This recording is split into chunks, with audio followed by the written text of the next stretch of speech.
بسم اللہ الرحمن الرحیم لا ریب فیہ ھدی للمتقین۔ یہ عزیز طلبہ و طالبات سورۃ البقرہ کی دوسری آیت ہے۔ لا ریب پر ہم گفتگو کر چکے ہیں اور اس کے بعد ھدی للمتقین پر اب گفتگو کر رہے ہیں۔ یہ دو لفظ ہیں، ہدا اور تقوی۔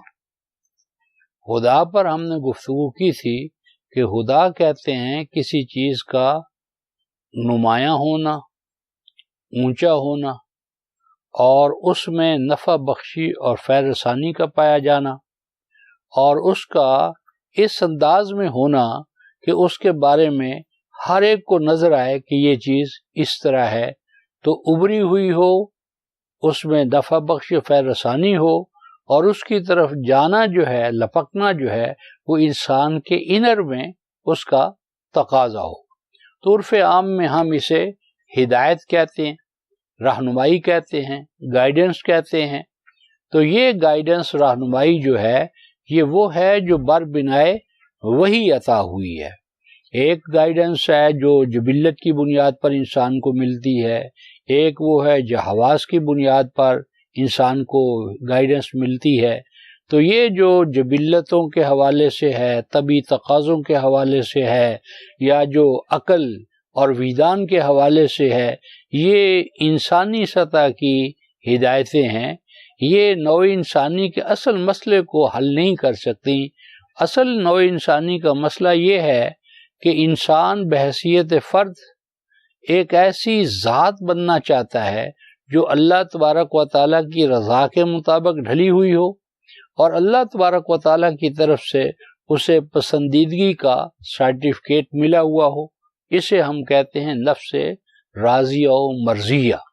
یہ انفرادی زندگی جو ہے وہ نفس راضیہ و مرضیہ بننے کے نصب العین پر گھوم رہی ہے، اور یہ نفس راضیہ و مرضیہ بننا کا جو نصب العین ہے، وہ عقل کی اساس پر انسان اس مقام تک نہیں پہنچ سکتا۔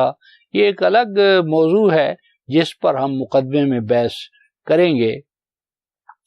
اور جماعتی سطح پر انسان کا جو نصب العین ہے، وہ ایک ایسے معاشرے کا قیام ہے کہ جس میں انسان معیشت، معاشرت، سیاست اور جو اور انسانی تقاضے ہیں، ان میں ہر طرح کے خوف اور حزن سے پاک زندگی کا مالک بنے۔ یعنی ایک ایسے معاشرے کا قیام جو ہر فرد کو ہر طرح کے خوف اور ہر طرح کے حزن سے پاک کر دے۔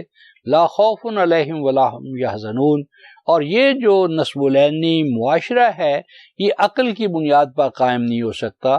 اس کے لیے بھی جو گائیڈنس ہے وہ بر بنائے وہی عطا ہوتی ہے۔ اور اس کے بعد یہ اگر فرد نفس راضیہ و مرضیہ بھی بن جائے اور معاشرہ جو ہے وہ لا خوف اور حزن کے مقام پر آ بھی جائے، تو ایسا معاشرہ قائم نہیں رہ سکتا، کیونکہ بین الاقوامی زندگی جو ہے وہ کیا ہے، اناد اور عداوت پہ مبنی ہے، جنگ در جنگ کی کیفیت میں ہے۔ تو بین الاقوامی جو مستعمراتی طاقتیں ہیں وہ ایسے معاشرے کو پامال کر دیں گی، اس کو تہس نہس کر دیں گی۔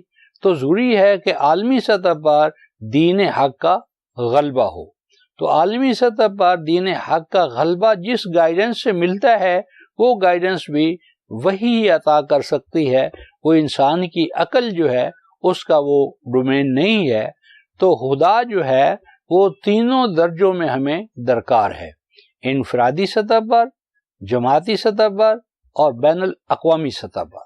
تو یہاں جو گائیڈنس ہے، رہنمائی ہے، وہی سے عطا ہونے والی، وہ ان تینوں دائروں کے اندر اپنے کمال تک پہنچی ہوئی ہے۔ یہاں پر جو ذکر ہے ھدی للمتقین، تو اس کا عام ترجمہ ہمارے ہاں یہ ہوتا ہے کہ متقیوں کے لیے یہ قرآن رہنما ہے۔ تو اس میں سوال پیدا ہوتا ہے کہ جو متقی نہیں ہے وہ کیا کریں؟ کیا اس کا یہ معنی ہے کہ یہ دوا جو ہے، یا یہ جو ہماری طب ہے، یا یہ جو چیز ہے، یہ صحت مندوں کے لیے ہے؟ تو یہ کوئی کمال تو نہ ہوا، کیونکہ صحت مند تو اتنے محتاج نہیں ہوتے، محتاج تو مریض ہوتا ہے۔ تو مریضوں کے لیے ڈاکٹر چاہیے یا صحت مندوں کے لیے چاہیے؟ ہاں، اس حوالے سے آپ کہہ سکتے ہیں کہ یہ دوا ایک ایسی چیز ہے کہ صحت مند بھی اس کے محتاج ہیں، یعنی صحت مندوں کی صحت کا برقرار رکھنا بھی اس دوا کے استعمال پر موقوف ہے۔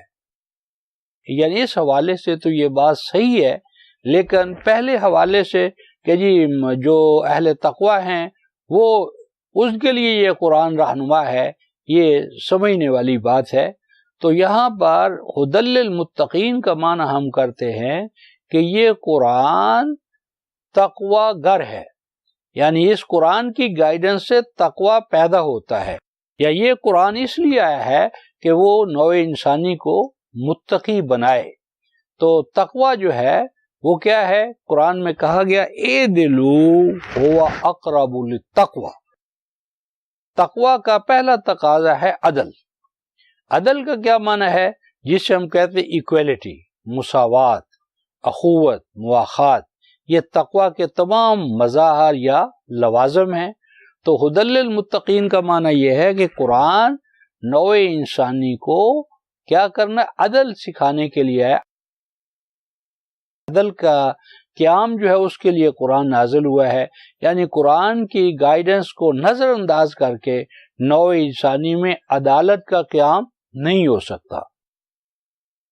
قوت کا، مواخات کا، برابری کا، نوع انسانی کے کنبہ الہی ہونے کا امکان ناممکن ہے کہ یہ عملی شکل اختیار کر لے بغیر اس گائیڈنس کے، رہنمائی کے جو قرآن فراہم کرنے کے لیے اللہ تعالیٰ کی طرف سے نازل ہوا ہے۔ تو قرآن نوع انسانی کو تقوی کے مقام پر پہنچانے کے لیے آیا ہے، اور تقوی کیا ہے؟ ہدی للمتقین۔ تقوی جو ہے وہ عام طور پر ہمارے ہاں اس کا معنی ہوتا ہے ڈر یا خوف، اور اللہ سے ڈرنے والے یا پرہیزگاری اختیار کرنے والے۔ تو یہ بات کچھ اللہ تعالیٰ کی ذات اور اہل ایمان کے باہمی تعلق کے حوالے سے کوئی پسندیدہ نہیں ہے، اس لیے کہ اللہ تبارک و تعالیٰ کی ذات ایسی نہیں ہے کہ جس سے ڈرا جائے، بلکہ حضور قرآن اللہ تعالیٰ کا اور بندے کا تعلق تو محبت پر قائم ہوتا ہے۔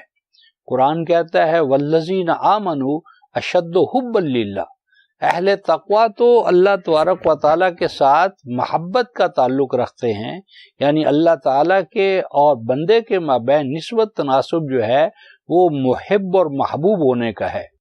تو محب جو ہوتا ہے وہ محبوب سے محبت کرتا ہے، وہ اس سے ڈرتا نہیں ہے، خوف نہیں۔ ہاں، خوف اور اگر ڈر کا کوئی درجہ ہے تو اس حوالے سے ہے کہ کہیں وہ محب جو ہے وہ محبوب کی نظر سے گر نہ جائے، محبوب کی نظر سے انسان گر نہ جائے، وہ مقام محبت سے نیچے ادھر ادھر نہ ہو جائے، اس کا خوف تو ہوتا ہے۔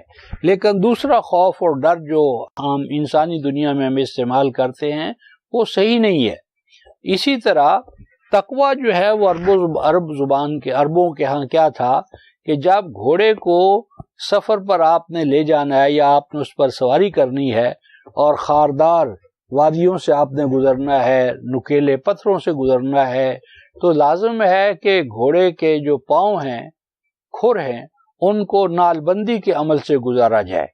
تو گھوڑے کے پاؤں پر جب ہم نال چڑھا لیتے ہیں اور اس طرح خاردار وادیوں میں گزرنے کا خطرہ اور نکیلے پتھروں سے ٹکرانے کا خطرہ کم سے کم ہو جاتا ہے، اس عمل کو عربوں کے ہاں تقوی کہتے تھے۔ تو گویا ہدی للمتقین کا معنی ہوا کہ قرآن اہل تقوی کو منزل مراد تک پہنچانے کا ضامن ہے۔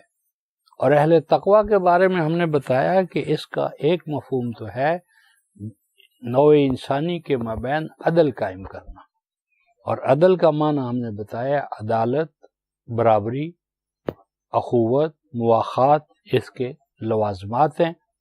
اور دوسرا تقوی کا معنی ہوا کہ سفر حیات میں اس بات سے بے خوف ہونا کہ راستے کی جو مشکلات ہیں، موانع ہیں، رکاوٹیں ہیں، وہ ہمیں منزل تک پہنچنے سے روک دیں گی۔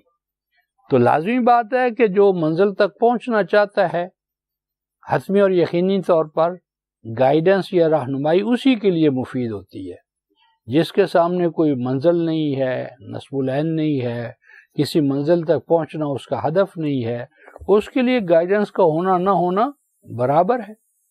تو ہدی للمتقین قرآن اہل تقوی کو منزل مراد تک پہنچنے کا ضامن ہے۔ اب اہل تقوی کون ہے؟ اہل تقوی کے بارے میں فرمایا کہ اہل تقوی کی پہلی پہچان کیا ہے کہ الذین، یہ اہل تقوی وہ ہیں یؤمنون بالغیب۔ یہاں پر ایک نقطہ تو قابل لحاظ یہ ہے کہ قرآن حکیم نے متقین کے بعد یعنی جو عبارات ہمارے سامنے آ رہی ہیں اس میں پنکچویشن کے حوالے سے لا لکھا ہوا ہے، اور اس کے بعد الذین لا کر اس کو ڈیفائن کیا گیا ہے۔ تو یہ قرآن کی یعنی اصطلاحات ہیں، یعنی تقوی کیا ہے، اہل تقوی کون ہیں، تو قرآن حکیم انہیں خود ڈیفائن کر رہا ہے۔ الذین یؤمنون بالغیب، یہ اہل تقوی کی پہلی پہچان ہے، تعریف ہے۔ تو گویا کہ یہ ہمیں فہم قرآن میں اس امر کو اپنے سامنے ہمیشہ رکھنا چاہیے کہ جہاں پر قرآن کسی چیز کو معرف باللام کے طور پر بیان کرے، یعنی اس پر الف لام لام تعریف داخل کرے، اور بعد میں پھر الذین اس میں موصول کے ذریعے اس کو کھولے، تو یہ قرآن کی تعریفات ہیں یا قرآن کی ٹرمنالوجی ہے یا قرآن کے مصطلحات ہیں، اور ان مصطلحات کا مفہوم، مدعا، مقصود وہی لینا چاہیے جو قرآن نے اپنی آیات میں خود بیان کر دیا ہے۔ جس طرح یہاں پر اہل تقوی کے بارے میں فرمایا کہ وہ اہل تقوی کون ہیں، الذین یؤمنون بالغیب،